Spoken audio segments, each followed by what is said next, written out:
Thank you both so much for being here with us. And with that, let's begin today's industry and campus webinar, Optimizing the Distance Learning Experience in Virtual Classroom. Frank and Rachel. Thank you very much, Jamie. That was a wonderful introduction, and we are excited to be here to talk about this. This is obviously, I think, a very interesting topic, a very compelling topic, and one that is of interest for educators globally as we see in today's world that things are different, and we'll talk about that. And Rachel, do you have anything to say? You have a great story and background, your bio. I love it. Going from technology, astrophysics, all these things, and now you're in technology. I mean, how do you feel about what's happening here? I think what's really interesting with the situation we've been in, with a lot of people suddenly moving to remote learning who didn't necessarily expect to be doing it on these kind of time frames, is that the kind of projects I've worked on in the past have been um, very deliberate attempts to introduce blended learning. So they were niche institutions that have moved into this. People who were looking to remote teach Autodesk. Actually, there weren't that many. Um, it's been a few pioneering engineering schools. And all of a sudden, the kind of technologies and cloud that I've been working on have actually become in demand for mainstream. So I think that's what's very interesting, that we're seeing a lot of people, question that. I don't know if anyone wants to throw in any ideas or comments on this, feel free to in the chat. If people are already doing remote learning or they're here to learn about it. Absolutely. And this is hopefully going to be a valuable presentation, give you some nuggets of information, and talk about some things. So let's flip to the next slide and just really go over real quick what we're going to covering today. And first, obviously, is today's reality. And today's reality, 2020, with all the things going on with the COVID-19 pandemic and all these changes and social distancing, these things, it's really changed how we really are looking at this educational environment, and not just for you, the educators, but students as well, because they are the ones that are partaking of all these things, changes that we're accomplishing. And then we want to talk about these educational IT requirements. How do we, from an IT perspective, enable what we need to do in today's reality? And part of that is going to be load balancing. And load balancing is what we do at Kemp. And this is, I think, going to be, you're going to, hopefully, if you don't know about load balancing, you'll find it to be very interesting and eye opening to see how important and how key it is potentially in architecting these IT environments. Next, we want to talk a little bit about learning management systems, LMS for short, and what they are and how they work and why we have them for distance learning. We'll go through a couple use cases and expand on those use cases for educational IT infrastructures to give you an example and some real world experiences of how this all comes together. And lastly, we're just going to finish up quickly on why Kemp? Why are we presenting on this? Why do we think it's important? Obviously, it's important for everybody for multiple reasons, but Kemp, we think that there is some involved in terms of what we can do for this. So, having said that, let's get through this agenda and let's hopefully have some good conversations. So, first, teaching in today's reality. It's, again, it's different.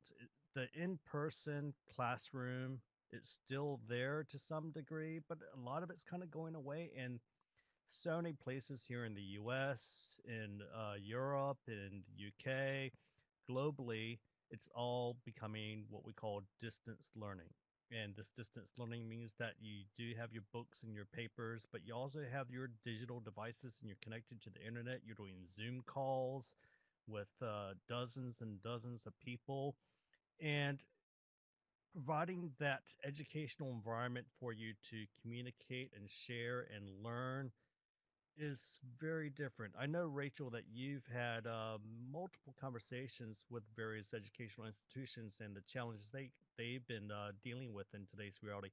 Maybe you can talk a little bit about how you've experienced and what you've talked with some of your other partners that you've dealt with. I think the difference in what I'm seeing um, compared to the customers who've traditionally talked to me about virtualization or remote access or high video content have had a very clear idea in the past of the type of curriculum, the type of blended learning model, whether it's a flipped classroom. Quite often it's been digital content, but maybe actually in a learning centre with an on-site teacher. But they've had a very clear idea of how they're going to deliver their curriculum, where and by what. And all of a sudden, I'm seeing a lot of people, particularly, I think possibly in Europe and the UK where I am, where blended and remote learning is, I would say, several years behind where you are in the USA. People have been scrambling around trying to use what they've got, and somebody's introduced somebody to Zoom, and all of a sudden they thought, ah, Zoom, we can do things remotely. But they haven't really thought about the content or the scheduling or how they balance asynchronous and synchronous learning. Um, and so, although they might have tools, they might have Office 365 deployed, SharePoint, they've got a Moodle system, whether their teachers were actually using that and actually um, what kind of demand that's actually put on the IT, because that system might have been there, it might have been used as a rarely used filing system, but all of a sudden they're trying to come up with models well, actually, we're going to have all the kids watching the video at the same time. And that's using their IT in a way they've never actually used. So they might theoretically have the applications installed, but it hasn't really been designed for their use case. So I think we're getting some comments also on the chat from some people who have been using um, hybrid models. And Kristen's made a really good point that one of the biggest challenges has been the engagement and the teamwork, and that has been really difficult, to get people in organisations actually working in the same way. That's absolutely right. Like I have on the pictures that I stole from the internet on the slide here, doing a Zoom call with 30 or 40 or 20 students is very different from being in person and being able to call on people to interact and be able to do things. So this distance learning is a challenge for everybody. But there are technologies, and we'll discuss the technologies that can help ease that transition from the traditional in-person live learning to this distance learning strategies. So let's talk a little bit about how these things are changing. So distance learning in the old, I say the old days, and I shouldn't say the old days because the old days was last year. And distance learning was supplemental, where you have a lot of different tools in your toolbox in your chest for things for you as learning resources for you to teach as educators, for you to be able to utilize. And distance learning was always kind of an extra piece that you could utilize if you wanted to. It was supplemental, and it was really an afterthought. It was like the here is the picture of the ugly duckling from Disney, and it's really like okay, it's there, but maybe we'll put it there, maybe we'll put it in, we'll try it out. And it was an optional strategy for a lot of educators and educational institutions where if a person was sick or if they were on vacation or and they had the ability to do some stay on top of classes and things, they could utilize this distance learning strategy. But now today it's different because now this distance learning program is the default system of choice for the educational institutions, for the educators, for the students. You have to have it in place and it has to work and it has to be efficient. It is required for everybody to utilize. If you don't take advantage of distance learning, you will not finish your classes. You will not learn. You will not be able to teach. And it's an essential component of the educational institutions program now for you to have this distance learning, this digital learning, this remote learning concept. And ultimately, even after this pandemic passes, which, I mean, knock on wood, hopefully it'll happen sooner rather than later. But I have a strong feeling that this distance learning programs and what it's doing will still be in place. Maybe not to the 100% that we're seeing or 90% that we're seeing today, but it will still be a significant portion of the educational programs moving forward because we are jumping into it really feet first into the deep end of the pool. And we're saying, you know what? it's not so bad, and there are some great things we can do with it. And now let's do, as a lot of people have been mentioning in the chat, this hybrid learning concept where you're mixing the distance learning, this digital learning, and the real person learning into the single environment. So it's 2020, all these changes. The pandemic again has created these cusps where we said we have to make these changes, and now what was optional is mandatory. I think that's actually, actually, just before we move on, if you go back to that Yep, slide, Frank, absolutely. I think the thing that I'm noticing, setting aside the traditional customs I've worked with, who have generally been at the kind of bleeding edge and actually thought about, they've actually made a proactive system before any need to have remote or blended learning to do it. They've got very well designed systems. The big thing that stands out in that slide you just shown is essential. I know in the US, when the schools started going back this week and last week, there were some massive Zoom outages. And it turned out there were some schools who were basically, well, we'll have some PowerPoint and we'll have some Zoom. But actually, if you're talking about this being a sustainable model, year in, year out, that's not acceptable when you go to the supermarket. Oh, well, the checkout till might be down. Or if you go to your bank, oh, well, actually, sorry, we've got 3 hours out. You can't actually take any money out of the ATM.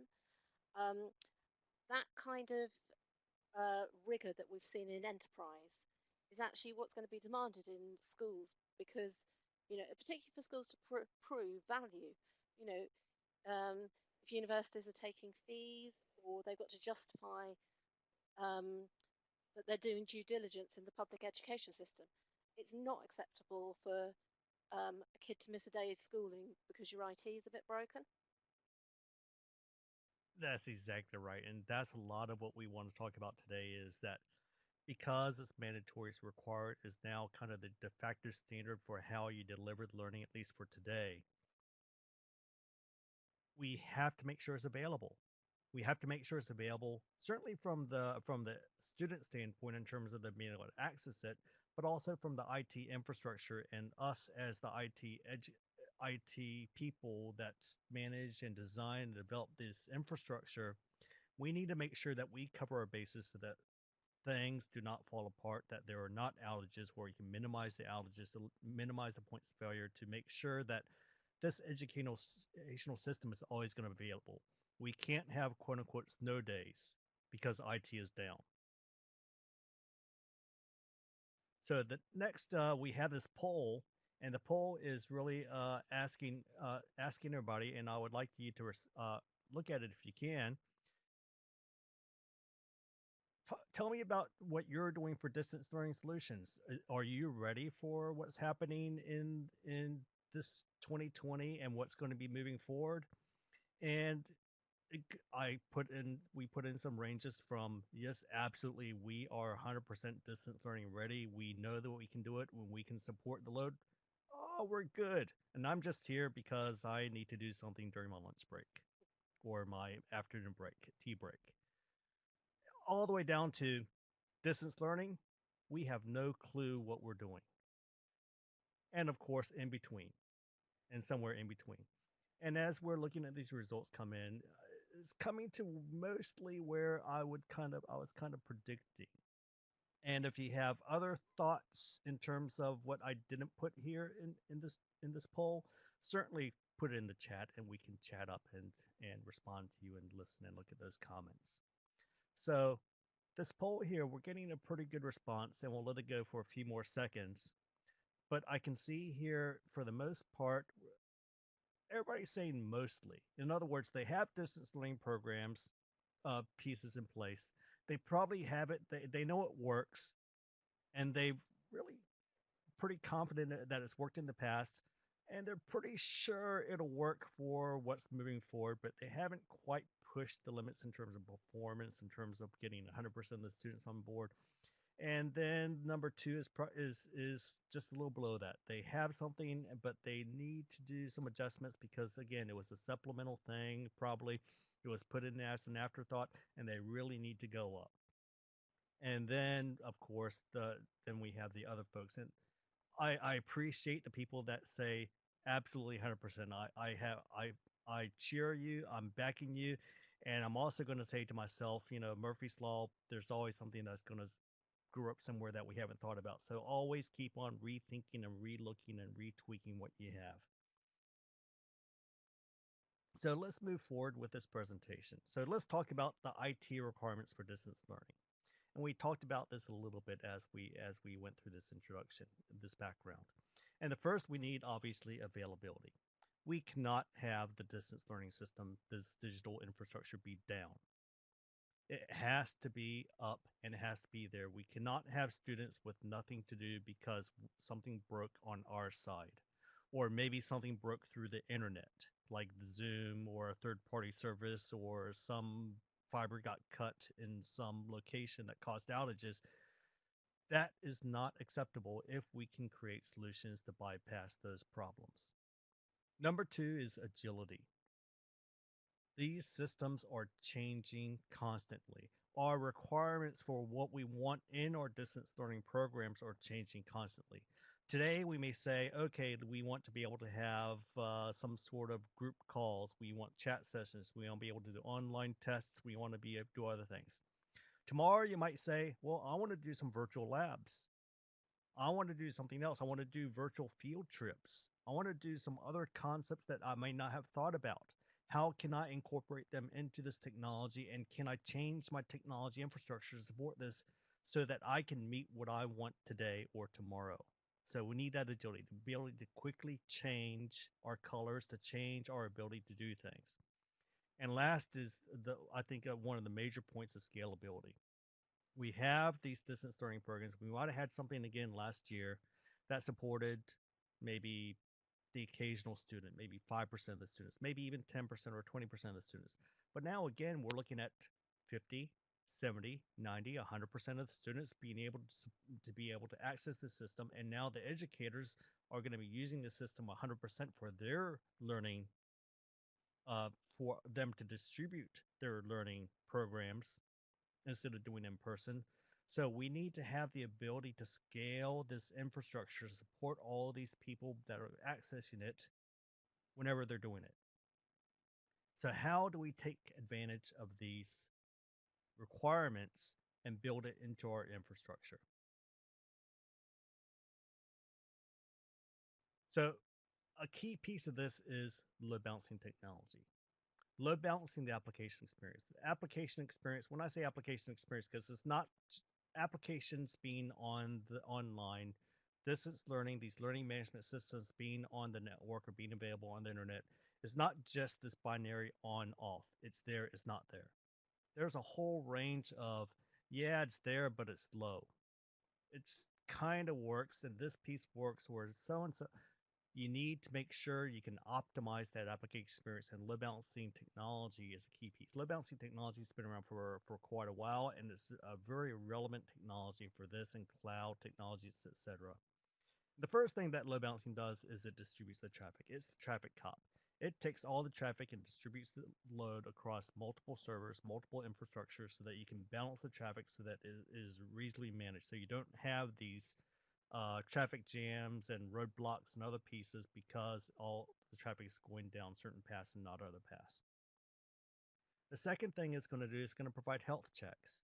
So it's monitoring the health and status of these applications and the servers and the other components to make sure that, yes, they're healthy. If a server crashes or it has too many connections or it's running really slow, the load balancing technology will monitor that, check it, and be able to say, there is a problem. I need to ease things off. I need to have you stop working so hard so that you can ease back so you can perform properly. So it's doing those health checks automatically as part of the technology.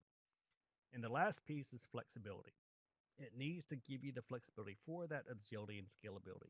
So when you need to make changes to the application environment, when you need to scale the application environment by adding more servers or more locations, you need a way to do it easily without making major changes and hardship for the users, the educators, and the students to be able to access the environment because of the changes.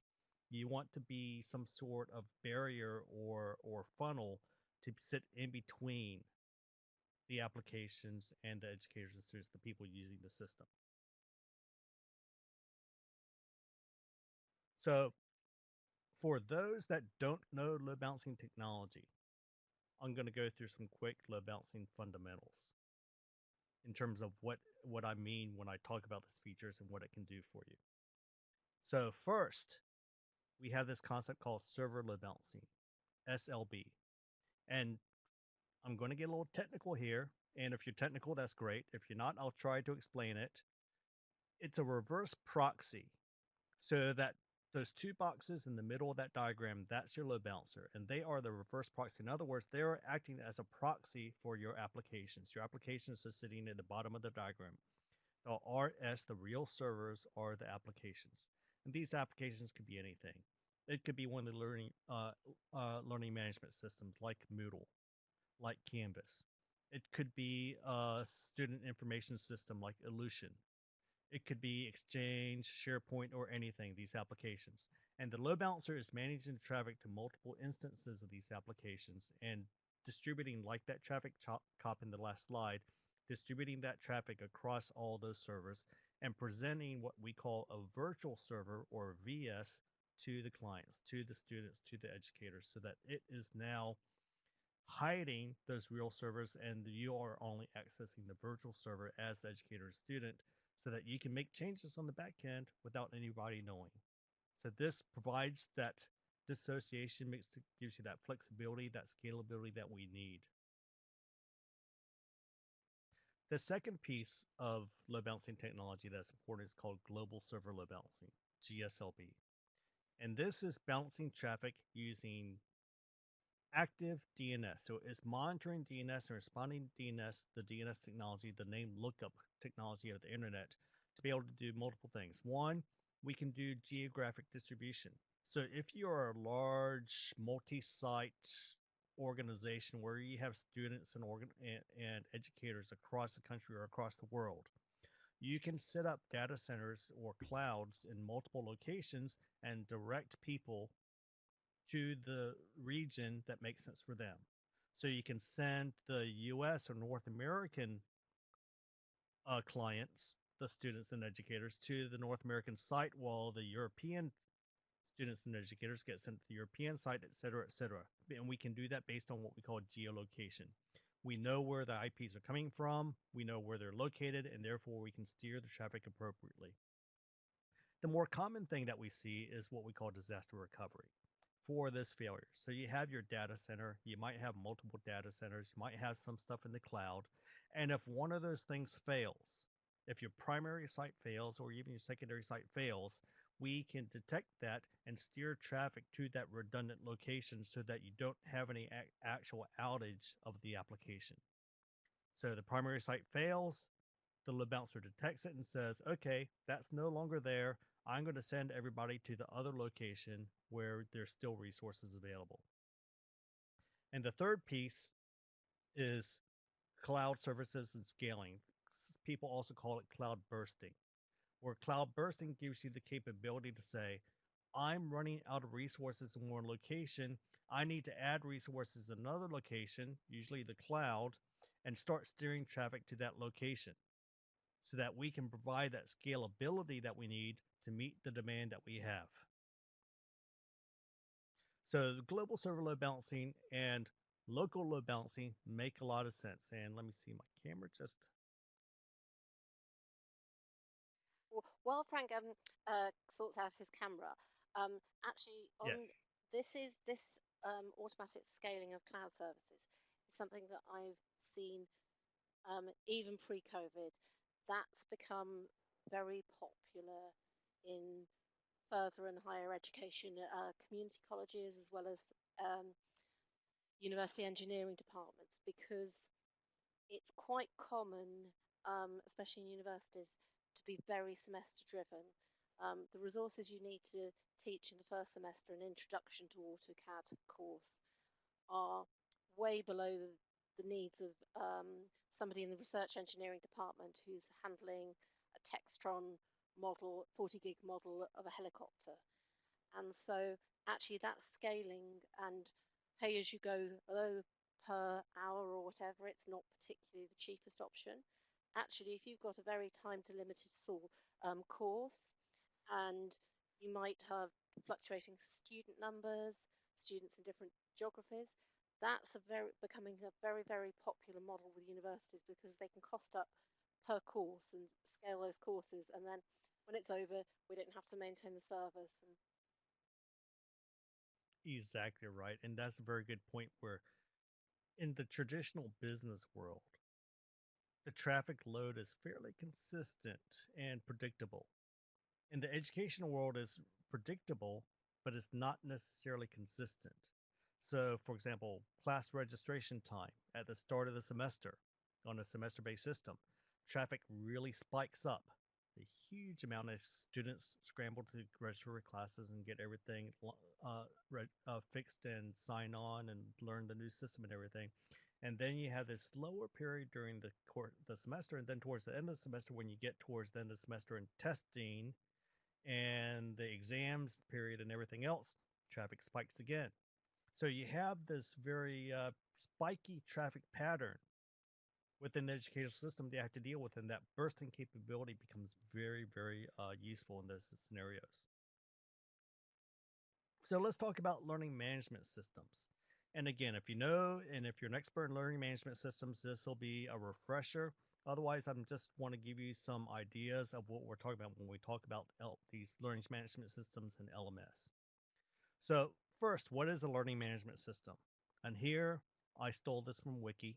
I guess you can't actually steal from Wiki since it's open, but um, learning management system, and I'll just read it here real quick, is a software application for the administration, documentation, tracking, reporting, automation, and delivery of educational courses, training programs, or learning and development programs. Wow, I'm out of breath. And that is a fairly complicated definition of what an LMS is, and you can see here in the pictures that I again stole from the internet. These are flow diagrams of people's architectures of what an LMS system looks like, and wow, it's darned complicated. But that's not what we care about, really and truly. At my level, and hopefully at your level, we don't want to get into these details and this far in the weeds. So let's redefine what an LMS system is.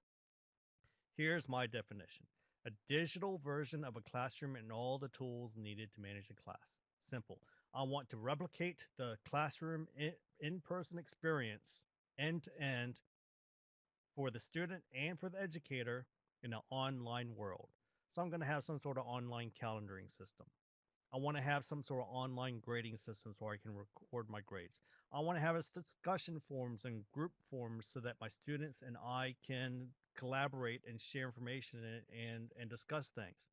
I want some sort of online testing system. And I talked about virtual labs and other things that might be part of this LMS system, but basically take the components that you need to deal with and need to have to be able to control, manage, and deliver that educational experience as an educator and to receive it as a student and replicate that into the digital world. And that's what an LMS system should be designed to do.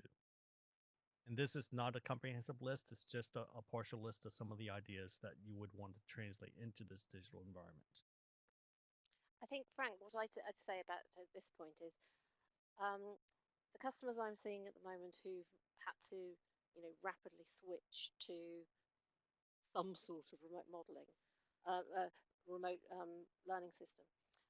Quite a lot of them are already had Moodle involved. They're not using all components of it. So Moodle does have a video delivery system, but on top of it, they might be trying to use Teams. Um, People are using words that I think the people who've deliberately done digital curriculum and this type of blended learning and hybrid model before are kind of trying to hide under the table and just put their hands over their ears and not hear. Because there are lots of people saying, oh, we're going to do a flipped classroom and we're going to have videos and the students can access them on demand. Um, and actually, people don't know how people are going to use that system. So they're actually having to go back to their load balancing and their server logs and actually say, well, are any of the kids actually watching these videos? And actually try and figure out when are kids accessing this? Have we got a system whereby they've got a guided lab or that kind of thing. So having a learning management system is having software installed. Whether you've got people using that in a sensible way and whether your IT is up to actually providing the content is turning out to be a whole can of worms. Oh, absolutely. I mean, I'm going to use the old adage, you can lead a horse to water, but you can't make him drink, right? We can put the system out there, but how can we confirm that they're going to use it? And one of the things with that we need to be aware of and need to be very cognizant of, I mentioned the term application experience earlier. It's all about making sure that experience is easy, fun, and usable for those end users. Because if it's hard to use, if it's slow, if loading a video takes 10 minutes to be able to play the video or to do something in the environment is painful, they're not going to use it. So we need to make sure that we can create this environment that is healthy and easy for them to utilize, not just have the raw technology components, right? So here's a list of some learning management system LMS options. And we talk about Moodle a lot. Moodle is open source learning management system, and a lot of educational institutions use them. Sakai is another one that people use that is open source and out there. And then you have some commercial ones such that are very popular. Blackboard is very well known. Brightspace, Desire to Learn slash Brightspace is a very popular one, and Canvas, made by a company called Infrastructure, is another popular. There are other ones out there. This is not a you see my disclaimer, it's not a comprehensive list. I'm not saying one is better than the other, and depending upon your needs and your educational institution, one might be better than the other. So certainly do your evaluation, but what I'm trying to show you here, there's a lot of options out there for distance learning programs for these LMS systems, and do your research and find something that works for you. But ultimately, most of them work in the same concept, and we'll talk about that here in 1 second. So we have our second poll here, and my second poll is, if you use a learning management system, what do you use? I'm curious to see, because I've seen market research on, numbers on who uses what programs, but it'll be interesting to see the people on this webinar, on this presentation, to see what y'all are using, if you're using anything. And certainly, if there's something I haven't mentioned, I would love to see post in the chat what you're using, and I'd love to see other things out there. So we'll give this another minute or so as we're going through. And again, it's interesting. Some of them have what we call SaaS, software as a service components. For example, not to disparage or to say anything good or bad about ones, but I know I saw a couple months ago that one of these vendors, I won't name who it is, had an outage of some sort where they had problems delivering this service, this distance learning, this learning management system service to institutions, so that the schools and the students were not able to access it properly. And then we have other problems in terms of, again, mass testing. If you have standardized mass testing where now all the students and all the school systems in your location or in your state or in your country all have to access it at one time, what happens there? So again, it's interesting how these things have evolved, what you can do with them. And let's take a look at these numbers, and we see a majority are using Canvas. So Canvas is a great system. Number two in here is Moodle. Moodle, again, very popular because it's open source, it's free. Uh, there are pluses and minuses to free, as we all know, in terms of what you get and what effort you had to put into it. And we actually have pretty much everybody at least somebody using every one of these systems out there. And then I see in the chat somebody is using Loud Cloud. And I bet you that a lot of y'all are using a combination of the system. So like Rachel said, you might be using Moodle for some pieces, but you're using Zoom or Teams or something else for the video or some other components. So there's certainly a chance of having multiple pieces within these environments. But this is great information. I appreciate y'all responding to this. So let's talk about use cases. And the first use case is remote access. And this is more for the educators and the IT administration, faculty, and staff. And this is a remote access in a VMware Horizon, which is VDI, virtual desktop infrastructure environment. We have the users, the educators and staff on the top hand of this diagram. And in this case, we have two sets of load balancers. We have the first set, load balancing the UAGs. The UAG stands for Universal Access Gateway. That's the first step that actually does the authentication to the Active Directory on the left and to the VMware vCenter infrastructure. And then we also have the second piece, which actually connects to the actual remote servers, which is the connection servers, and we load balance both components. So this providing the load balancing again gives us those things that we're talking about. It gives us that availability, gives us that agility, gives us that scalability. And I see in the chat, I know Rachel has a very close heart tied to Citrix, and Citrix VDI is a very popular system. And there are other systems out there, like Rachel said, there's Parallels, there's lots of different VDI systems. There are a lot of remote access systems, not just VDI. So you have VPN technologies like Microsoft Always On VPN. You have a lot of security companies that provide VPN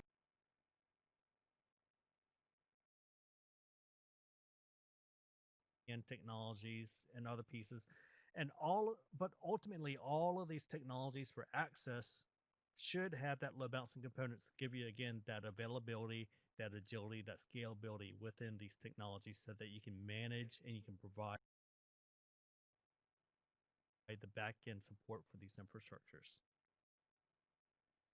The second use case is really talking about these LMS systems and delivering the content and providing access so that you can modify the content if you're the educator. And we're going to use Moodle as our name, but you can almost pretty much virtually replace that name Moodle with any other LMS system environment. And here I have my students, and they could be educators as well because they're accessing the system to make the changes and access the information. We have two sites. We have site A and site B. And it's a very simple diagram where site A might be my primary site. I have my load balancers doing server load balancing and my Moodle servers behind it. And it's monitoring and managing this Moodle servers. So we need to scale for the scalability. We add more servers and they sit behind the load balancers. Site B, it could be physical, or you can see I'll put a little diagram of a cloud around it because it could be a cloud infrastructure as well. So we could have it in public cloud like Amazon or Azure. We could use other third-party clouds like Rackspace or CenturyLink, or it could be some other type of system. If your educational consortium might have its own quote-unquote cloud infrastructure, you can utilize that. And then you can see there I have this geo load balancer, which is the GSLB, that global load balancing component that provides the availability across multiple sites. So here in a very simple diagram, and again, these Moodle servers could be Canvas servers, they could be Blackboard servers, it doesn't really matter. I've provided the basic architecture in a simplified way that provides everything that we need that we talked about today, that availability. So if a server goes down, load balancer detects it, goes out. If the site goes down, the load balancer detects it and sends traffic to the other site. We provide that agility because we can make changes to the servers without impacting what the students and educators see getting to those systems. And we provide that scalability because if you need to add more servers, we can add them easily without making any sort of changes again. Or that bursting capability that we talked about, we can also add content and servers to the cloud and send traffic to those systems as well. So again, a very simple but unified diagram for how you can implement load balancing technology to give you I what you think want one of the for things that I'd point out is distance learning, the one of the LMS reasons infrastructure. that Rachel, lots of any people thoughts don't on talk this? about load balancing outside of the kind of IT department is actually a lot of people perceive it as quite a hard thing to implement because yes, you have this device which it could actually be in the cloud. You can buy them in a Amazon AWS or Microsoft Azure. But typically, to use a load balancer, you have to configure it per application because applications behave in a completely different way. So for certain kinds of video applications, how they allocate um, new users coming on to different servers is determined by actually how that application behaves. Um, and so when people are looking at these solutions, particularly from my experiences in UK education, um, the IT departments can be very small um, and have very limited. Uh, they tend to be generalists. You know, it can be a small team of 2 or 3 IT people, and they're literally the people crawling under the desk.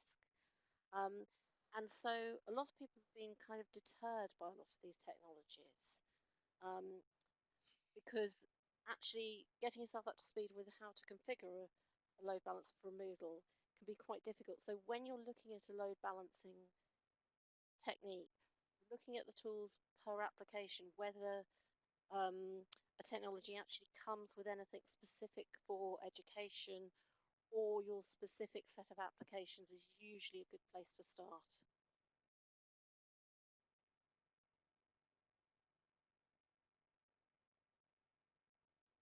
Absolutely. Completely agree with you, Rachel. And that brings me, it's like you're leading me here with what your statement there. Because now I want to talk little bit about Kemp and why Kemp is an interesting technology and an interesting vendor for the load balancing solution.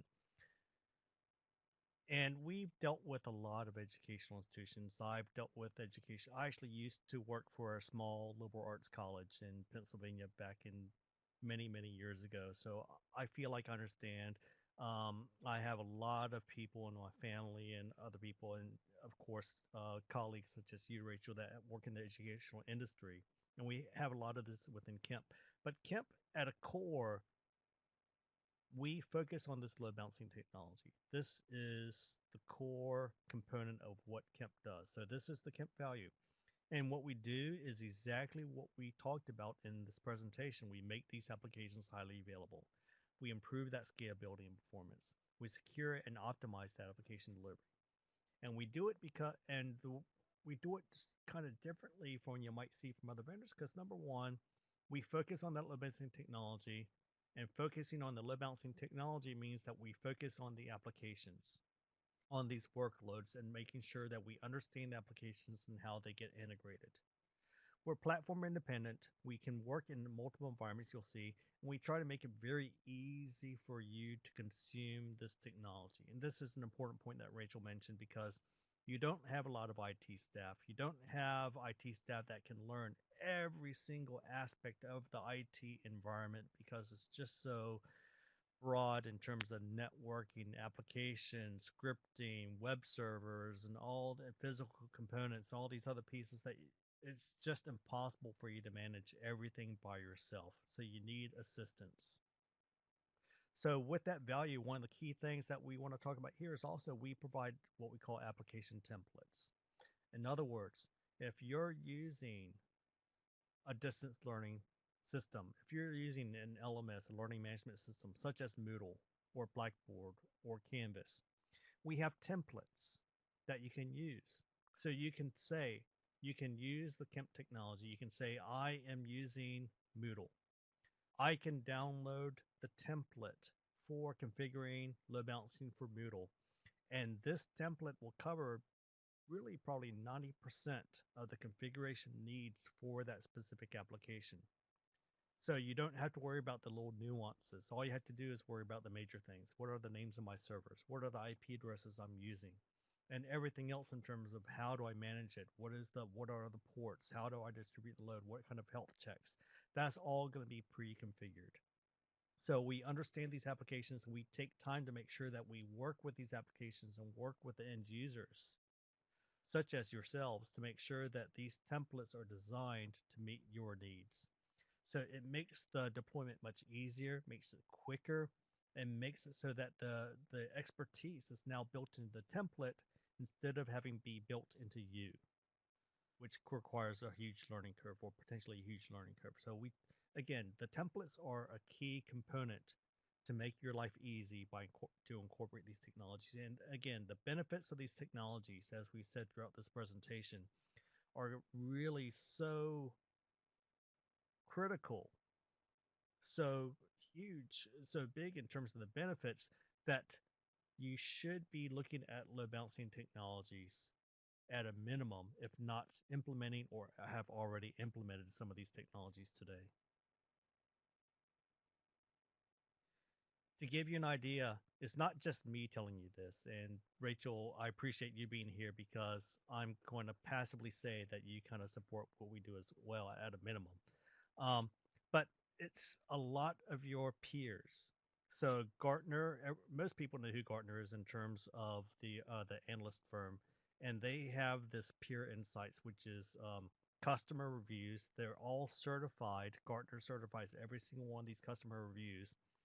And we have, in the past 12 months, we have had over 140 ratings on this Gartner peer insights that have been approved, which is a very large number for this look at this site. It's probably close to 10 times greater than almost any other vendor within the site within our technology class. 4.9 out of 5 rating. And here's an example of a quote coming from somebody from the educational industry where they said, "You guys are making it harder and harder for me not to love this product. It saves us money and it makes it easy for them to move into this virtual environment from their legacy solution. It makes it easy for them to deploy." And this is something that's consistent that we see from our customers. And this is something that we really shoot for when we develop these technologies for our customers, to try to make it consumable for you. That's a very important thing, and make it consumable, not just in terms of technology complexity or simplicity, I should say, as well as in cost and the ability to procure and consume these technologies. So ultimately, what we're trying to do is we're trying to deliver this AX, this application experience that we want for what we're calling today's new normal. This concept of distance learning, digital education, learning management systems, and it becoming the forefront and the standard for educational systems today. And how do we deliver that? So 4 key points I want to talk about here is, again, that simplicity. We want to make it easy for you to deploy, to consume, to use. We're using the templates, focusing on load balancing technologies, focusing on other pieces. Number two, we want to make it flexible. We want to make it flexible for you to consume, where it's a permanent license. It can be subscription-based license on a monthly basis. It can be even something that we call metered licensing, where we actually give you the ability to deploy as many as you want. It's like the electric meter in your house. But now we only bill you, or you only pay for what you actually consume in terms of the load balancing technology itself. So it's not that you're buying a prefixed amount that you traditionally do with network technologies. We're actually only paying for what you consume. And value. Because we focus only on load balancing technology, or the core load balancing technologies, we can give you a much better price performance than you would get from other load balancing vendors, or you might hear the term ADC, Application Delivery Controller. And that term is really was created because load balancers can do a lot more, and a lot of the other vendors do a lot more, but that also makes it more complicated, makes it more expensive. So we've been able to keep those costs and those capabilities focused on what you need compared to other vendors with a very strong value. And last, support. We focus a lot of our effort on our support. Our support organization has I believe, is a 99% customer satisfaction rating in terms of the response rate with people accessing our support. It is highly recommended, and that's again partially the reason that we have such great ratings on the peer insights, the Gartner peer insights, and other things. Is our support organization is top notch, and it's a global organization. So to move forward with Kemp, if you want to do anything, um, it's very simple. Number one is we have the form factors that you need. We have the form factors available in the different forms, whether it's virtual, whether it's as a software version, whether it's in the cloud, so public cloud like Amazon, Azure, or CenturyLink, or third-party clouds, as I mentioned, or we also have hardware appliances if you want to install hardware in your data center. So we have the form factor that you need to meet everything together, and we want to make it so that you can access the technology quickly and easily. So you can actually download the trial software for free. Here you can see it's at kemp.ax/VLM virtual loadmaster -download. And that trial software comes with full support. So you can call or email or access our support organization during that time and get everything working. And if you have further follow-up questions or are interested more in terms of load balancing technologies and how we can assist you in terms of just acting as I like to say, a free consultant to look at your IT architecture to see what we can do to assist you, to give you some recommendations, you're more than happy to contact us, sales@kemp.ax, and we have our partner, DLT, that is with us with this call, and they are available at sales@dlt.com. So with that said, I want to move forward to questions and answers. So if there are any questions, please put them in the chat or contact us, message us, and we will look to answer them. So the first question, I think this one is for me because it's a Kemp specific one. The question is support an annual cost? And the answer is, it depends. And let me explain. So if you buy a perpetual license, in other words, you buy a license for the software or hardware, and you own that product, support you pay for separately on an annual basis. So it's like you buying your car and then paying for your annual maintenance program or your insurance or whatever it is on an annual basis. No problem. Then we have the subscription program, which again, you can pay monthly or annually for the capability to use the technology. And within the subscription program, the support is built in. So this is like you leasing a car, where you lease the car, you pay monthly or annually, and all the service, oil changes and everything else and any help that you need is included with the package. And then last is the metered licensing that I talked about, which is very similar to the subscription, where if you do the metered licensing with the unlimited use and just bill based upon the usage, the support is included in that as well. So the one situation, which is the traditional situation where you buy the license and you own it perpetually, then you do have to pay for support separately. And depending upon the type of support and things you want, there are different levels of support in terms of 5x8 support versus 24x7, etc. But we can go in further details offline, or you can look at our website for that. The next question I have here is, how does one go about choosing the right LMS platform for today's distance learning requirements? And Rachel, I'm going to kind of just put you on the spot and throw that one at you and ask for your opinions on choosing the right LMS platforms. But what I can talk about observing from the technological point of view, 5 to 10 years ago, the people coming to me who were doing blended learning, who were looking to put in proper formal curriculums, online, actual state virtual schools, that kind of thing. They knew exactly what kind of curriculum platform they were going to have. They knew, their teachers knew where they were going to either buy their curriculum from or actually develop their curriculum. And then they would come to us and say, we've got this. We just need to figure out what servers we need and what endpoints and what networking to distribute it. At the moment, we've got a lot of people who they may technically own an LMS, which is essentially just a framework. But it's very, I would say it was almost very chaotic as to what they think they're going to do with it. They don't actually even know how they're using it themselves in many ways, or people's collective ideas. I don't know if anybody actually on the call has found that experience, that actually to get this kind of thing together, you need to get your content together and you need to think, well, actually, we are going to go with a video first, or actually, perhaps that doesn't suit us. And all these kind of technologies, we can tell you how you're using it, we can tell you what your network load is, we can tell you if you've got bottlenecks, and we can sort those out. But you've got to really sort out your curriculum and your content and your timetabling first.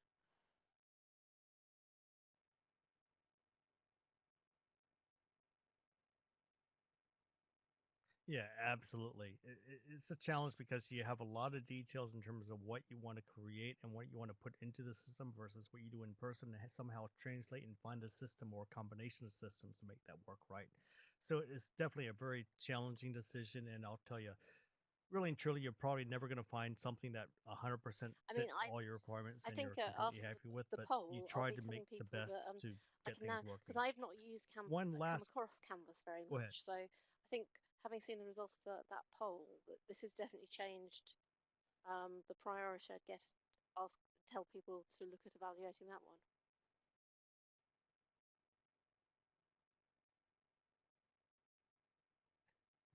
Awesome. Awesome. See, we even learned something as well on these webinars. And one last question that I'll answer real quickly. Can we use distance learning to supplement our traditional in-person educational experience?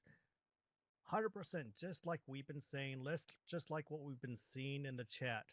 This concept of hybrid, a combination of in-person and distance learning or digital learning is absolutely the way moving forward. It's got to be a combination of both, and we're going to take advantage of both to really make it work right. So it's a matter of not just saying, can I translate everything in my live learning environment into my digital, but how can I take the two and marry them together moving forward? Because Thank you once both to we get Rachel and Frank for away joining from us here this today. On behalf of 6 foot, EduCause, thank you 2 meter all for social joining us for an distancing, once engaging we get session away and from this conversation. pandemic and everything else, Before you sign off, we're going to please see click that on the hybrid session concept really evaluation coming link, which you'll together. find in the chat window. So Your I comments are appreciate all very the important to us. questions. I appreciate The all the session's chat, recording and and I'm going to pass it presentation on to slides will you, be posted to the Jamie, website to later close things today. up.